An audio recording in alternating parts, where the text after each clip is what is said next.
Hello, everybody. Welcome back to Two Dudes, One Garage. My name's Leo. And it's back out again with me, Alex, and Leo's going to start us off tonight. Yep. We're just gonna start off real quick with what's like the market looking like as far as coin market cap. So let's take a look. So we're gonna start off with the overall market, crypto market cap. It's sitting at $1.6 trillion. It feels like every episode we talk about it's just like a constant dip. Like I don't know. I think like we're cursing the market by doing our podcast. I don't know, man. But we're just documenting this nasty dip. I mean, it was literally in the mid to high, 2.5 to 3 trillion when we first started talking about it in the podcast. Now it's sitting at half that. Like it's ridiculous. Okay, let's do this. So looking at Bitcoin, it's currently at 35,900. For the week, it's in the red, which means down 14.17%. Ethereum's at 2,300. For the week, it's down at 23%. Tether, stable at $1. Binance coin. Anyone's guess? Yeah. Binance coin's at 365, down 22%. USD coin stable at 0.99 to the dollar. Cardano is at $1.03, 23% down. XRP's at 59 cents, 19.49% down. Solana's at 88.13, 35% down.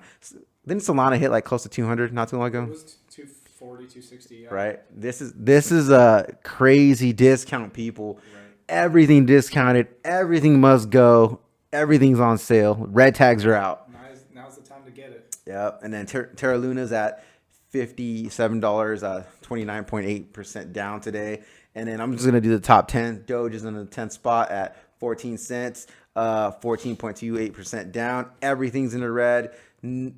Slightly, the only things that are in the green are stable coins, and that's because people are putting their money in it, getting their money out of the altcoins or Bitcoin and putting it in stable coins for now. And thankfully, overall, we're just seeing like the Fed keep coming out with things, and there's going to be meetings and scaring people and tightening up, trying to strengthen the dollar, and a lot of things happening. But basically, it's scaring off all the financial markets. So crypto is always smaller than the rest of the financial markets. So this is actually fine, in my opinion. If we ever saw super intense regulation, I'd get a little more nervous. I couldn't care less about this, to be honest. This is a great time to buy.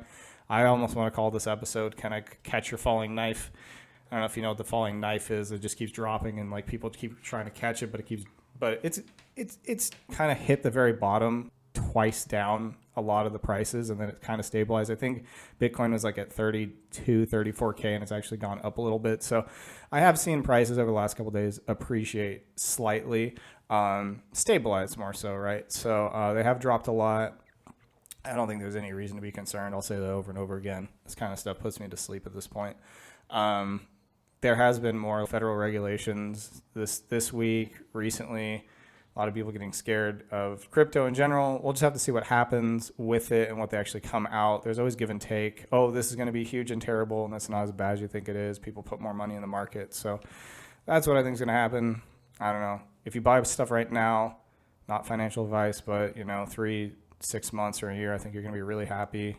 Leo and I talked about this is the best time to buy ever, I think. The bloodbath, smart people buying. So looking at the 3-month chart on Bitcoin, we're looking at an all-time high here in November 10th. We're looking at 68. I did remember seeing 70K hit that price for like about an hour or so. But then, slowly after the all-time high, it just starts stepping down. We're looking at a 1, 2, 3, 4 double bottoms here. I mean, look at that bottom. It's a stepping down. So the lowest we saw was 34, 33K on this one. It's perfect time to buy right now. Best time to buy. If you're debating about jumping into crypto, you gotta jump in now. The famous quote that Warren Buffett has, it says, "Be greedy when people are fearful, and fearful when people are greedy." And right now, People are extreme fear. So quoting Warren Buffett is, man, not financial advice, never will be, never has been, Right. but Let's please, just say I picked some up myself. yeah, but just look into it. Look into it. Yeah, just look into it. Sell me your Yeah. losses, I'll take them. Yeah, don't listen to the FUD, fear, uncertainty, doubt out there saying that crypto's gonna crash to zero. That's inevitable. Like that's never gonna happen. Like ever. And we're going to bring you a lot of information and everything today, why trends and people smart, especially in the tech sector, are building out so much because they see where this is going. So hopefully you're smart. You can see the trends is way more important than the price, honestly, always. And the harder it corrects, the harder it's going to go up too. All right, so one of the big, because just talking about trends and everything, I think a big thing here, Twitter is bringing NFTs into the timeline as hexagon-shaped profile pictures. Basically, it's going to be a thing that lets you verify on Twitter through their new Twitter Blue service. You pay I think it's $2.99. Basically, they give you like premium services and stuff. But it's a pretty neat idea, because they already know that people are using this to show off their NFTs and stuff. So it's I don't know exactly how, but on the blockchain verification and stuff. It's pretty neat. So it says, at launch, Twitter is supporting several basic crypto wallets that users can connect to their profiles and verify their tokens are of the non-fungible variety. Argent, Coinbase Wallet, Ledger, MetaMask, Rainbow Trust. However, one side effect of limiting this interaction with the blockchain is a list of proof of sources, meaning the information who owns what is not decentralized as you may think. As a researcher noted on Thursday, database outrage that knocked the OpenSea offline for a few hours caused Twitter's NFT collection pages to lose their information too. Despite Twitter's list of wallets, there are people who think that this isn't doing enough to verify the provenance of NFTs.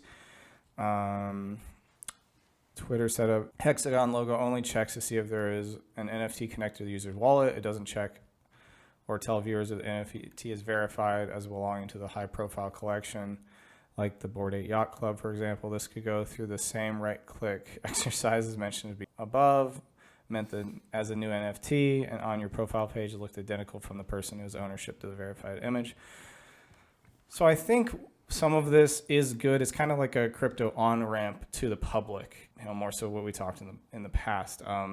It's bringing mass adoption. It's not ideal. It's not perfect, but it is going in the right direction. And very similar to this, if I'm just going to touch on this really quick, is Facebook and Instagram are building out something to enter the NFT market with profile picture and minting features. So they basically just want to take their user base and transfer them over, or like a hybrid thing of social media with NFTs and minting and stuff. I think this is smart because they already know they have the user base and millions and billions of people. This is all arguing for mass adoption. Whether it's perfect, it's probably not going to be the best thing, but I think we're going to keep seeing, maturing and things being built out. As long as more and more people understand and mass adoption, then things keep going in that direction. We're going to see more stuff. So I think this is all great news for crypto and NFTs in general.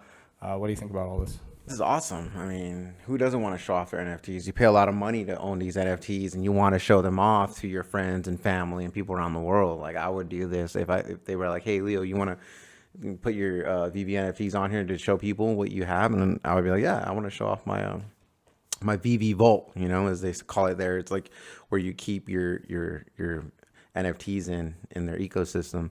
So yeah, I would totally do that, and that's awesome. Yeah, they're getting people involved, and yes, you can't verify. I mean, I can literally just say I have all these NFTs, but in reality, does it really matter?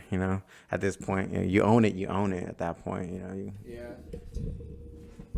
I think a lot of it sounds like it's going to be verifiable, but they're probably just going to have to add more layers of checks and balances eventually. But it's like a good way to start and roll it out. But what better way to have all these famous, basketball players, celebrities, whatever, bands, etc., all showing off their NFTs to the rest of the world? Of course, people are going to be interested, curious. If they're already interested, it's just, a lot of these people do it, or all, these people with millions of Instagram followers, showing off their NFTs on their Facebook. Mass adoption, man. I mean, it's coming this year for sure. This is getting wild once this rolls out, right? So, yeah. And what does Facebook do best?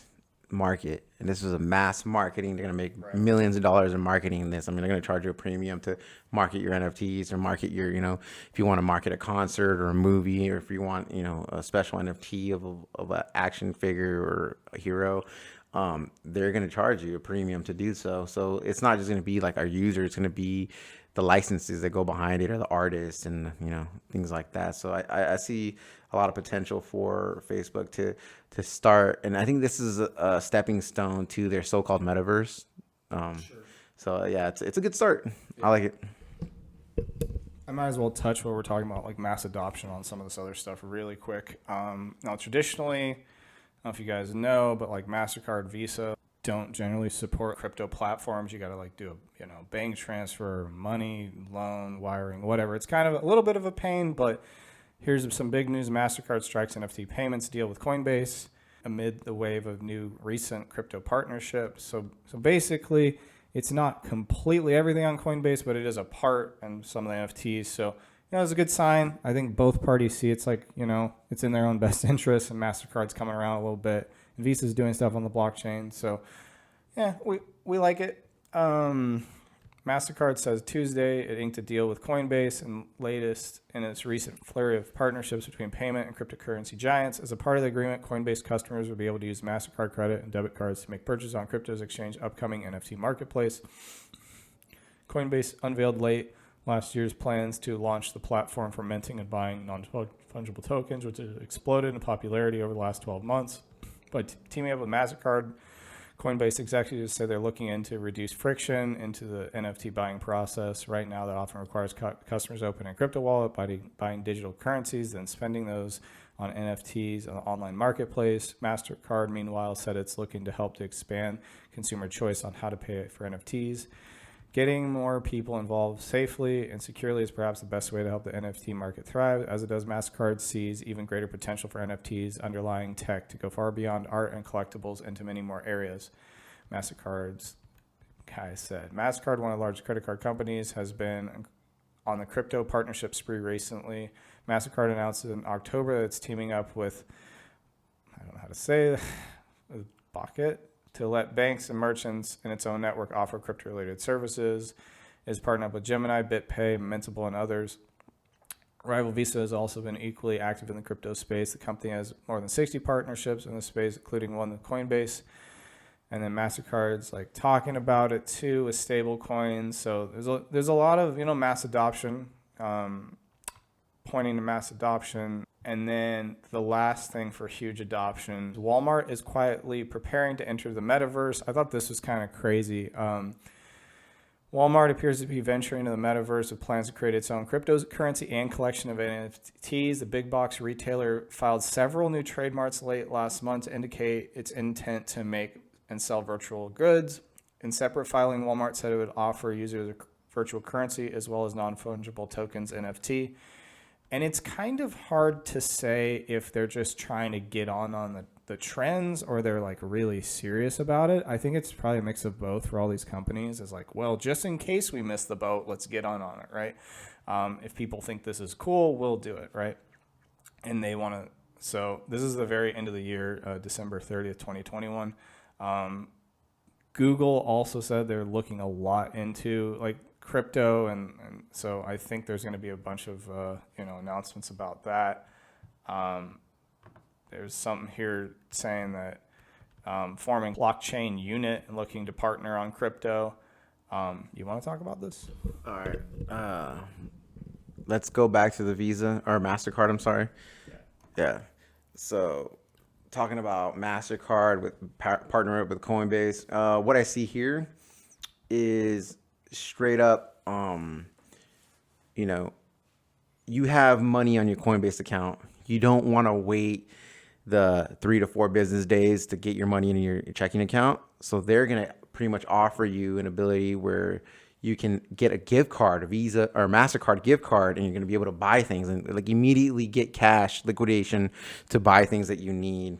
Or you can also through Coinbase probably use this Coinbase Mastercard and buy things, and Coinbase will sell your crypto at current value, and it'll pay Mastercard off, which I think that's genius. Genius. Like, who wants to sit there all day and watch crypto and sell it and be like, all right, now I'm gonna go out and buy some movie tickets, or I'm gonna go buy these, I'm gonna go on a shopping spree. You know what I mean? I don't want to be like, oh, limit price sell on everything. I want to have crypto and be like, oh, well, I don't have internet access. Let me just charge it real quick on my credit card, and then boom, sells some of my crypto and pays my bill off, and it's a great thing. It's just another stepping stone. They're looking at the market and they're saying, what are people's complaints about crypto? Oh, their access to money after they sell their crypto as far as fiat.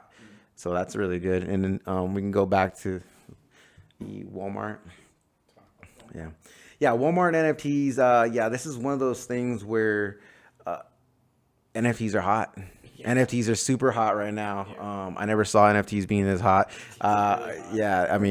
They're so hot that the stock market's down, crypto market's down, but NFTs are at all-time high, and sky's the limit on these things.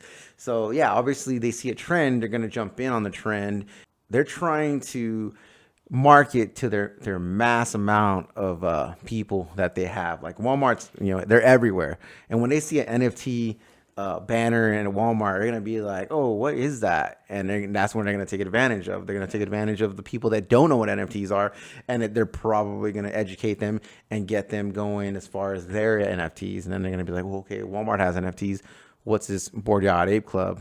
What's Vivi? What's Recur?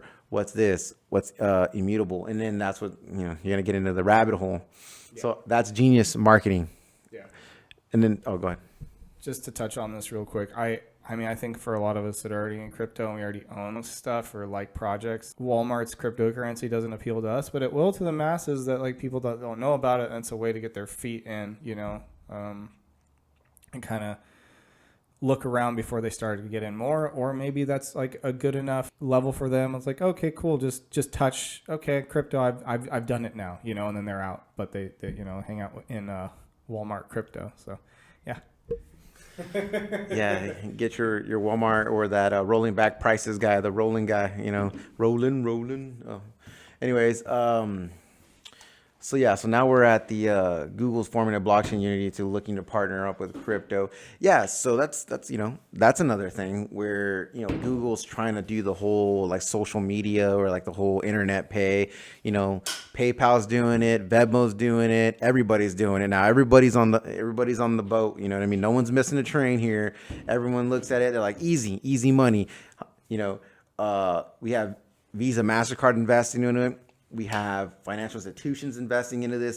There's going to be tons of money being put into this system, this crypto ecosystem. Like, we want some of this, we want some of this money. Like, this is another revenue, and we see the future going paperless, in the crazy times we're living in right now. It's like, we can't have money. Like, people don't want it. Well, they want it, but they don't want to touch it. You know what I mean? It's like, that's why the whole Apple Pay, Google Pay, pay with your phone was adopted, because it was like a fast track adoption, because of this whole virus situation that we're dealing with, this epidemic. So convenient. Yeah. It's just so convenient just to, tap your phone on something. I think people always do that.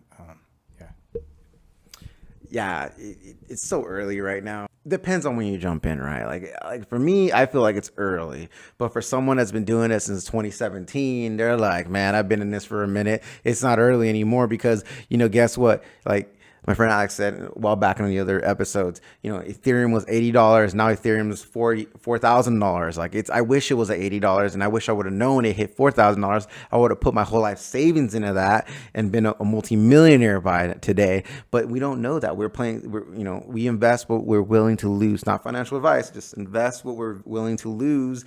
And it's, I call it the world casino. It's a world casino. You jump in on it. Some odds are better than other odds. So who knows, it's the future. Basically, Google blockchain unit, everybody's looking into it. Saw an article. They're very interested in the crypto space. Not really surprising. I think every big company is. End of the day, I think we all see, I think you kind of might have something wrong in your head if you don't see this, building out in the next 5 or 10 years. It's crazy. Everywhere, everybody knows, especially these big tech companies, like they have a lot of research data. They're almost never wrong about all this stuff. They've already been looking into it heavily because they want to make money, but they also want to like stay on top. Their service is relevant. Google wants to stay up there, Facebook, Instagram, they realize adapt or die, right? Like, so I think that's a big difference between some of these tech companies and like the ones of the past. Oh, we'll just keep what we're doing, and then they fade away. And these guys aren't doing that. So it's going to be an interesting time. I'm just kind of excited to see like, okay, this mass adoption happens, but then the whole society sees a demand for, I'll call them like superior crypto products, like in the next couple of years. And then people are going to be building that stuff out. And I think that stuff is going to be freaking awesome. And it's probably not going to be these companies, but they will be the intermediaries to where we're going. That's kind of what I see. What do you think? Adapt or get phased out, right? So yeah, these companies will either be partnered with a company that has the next level tech that we all need. We don't know we need it, but we need it. It's coming. It's like what the tech. You know what I mean? It's like an Apple Watch. You're like, I don't want to watch that. That does everything, but like you don't really think about it. Like, why do I need a watch that does everything? My phone does everything. But then when you have it, then you're like, damn, how did I live without it? And that's what they're trying to make. They're trying to make products that you can't live without, and that's what it's all about, man. I think blockchain and crypto is superior money. Yeah. So going back, let's talk about this beer here you have here, Alex. It looks very delicious. Looks really hazy, man. Really hazy. Hazy Getting IPA. thirsty, man. Hazy IPA. You're always thirsty. Thirsty, man. There we go, bud. All right. So this is one of my favorite breweries. I'm almost at the point I don't even know if I want to show this because I don't want hype and unable to get it myself. It's called Monkish. It was originally in Torrance. They actually just opened one in Anaheim. They make incredible, insanely good, delicious hazy IPAs. They make some other stuff. They make some sours. They're like, Belgian stouts, whatever, all sorts of stuff. But their hazy's like some of the top in the U.S. Honestly. So I got two of them. I'll show these off. First one, and we got the second one here. So that's Monkish. The first one's called Never Sleep. All right, let's try it. Cheers.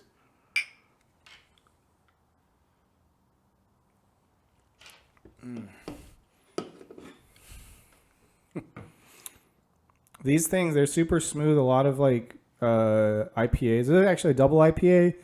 And then the second one's Water Balloon Animals is a triple IPA. It's like 10%. It doesn't taste like that at all. It tastes like a fruit juice bomb.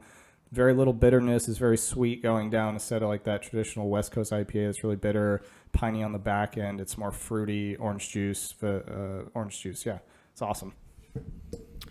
Yeah, I mean, when the IPA scene kicked off in the States, specifically, Southern California, from Los Angeles down to San Diego. I mean, I was, the Pilsners and the lagers and all that stuff, it was like blowing them out of the water. I'm like, give me that sour IPA with the double hop barrel, whatever. Just keep throwing hops every 30 minutes in that thing until like I can't taste my tongue anymore and my palate's fried, but I'm really drunk. That's how I was back in the day, where it's like you drink something, you're like, it was the sourest, most bitterest thing, but you were drinking it and you had the most beautiful, smoothest buzz, no hangovers. You actually want to take a nap afterwards. But anyways, drinking this, 1 second. It's smooth, citrus, creamy. Doesn't have that bite like a normal IPA does. It kind of settles in your palate, nice and smooth. It's like drinking a cloud. Yeah, it's like drinking a cloud. It really quenches that thirst. I can see myself drinking this on a nice sunny day at a park, hanging out, my glasses on, just drinking, watching, barbecuing or something, just chilling. It's really good. Yeah. Honestly, some of this stuff is like, it's fun to be spoiled, but then it's hard to go back to the regular stuff. It's really good. talk about like all this stuff, like the hazy IPA stuff for last like maybe 3 years or something. It's kind of like exploded. It's the NFT hype of beer, right? Instead of crypto, it's what's been hyped, but it's it's hyped for a reason. It's really good. Before there was like many years before, the big beer was Pliny the Elder, was like the West Coast hyped IPA, but it was very, yeah. These are actually technically like East Coast IPAs originally, and West Coast was more, like I said, Pliny is a lot more bitter. It was still like very clean and crisp taste, but a lot more piney. So these definitely are softer on the tongue. Yeah, drinking a cloud, honestly, it's really nice. Goes down well. So yeah, I don't know.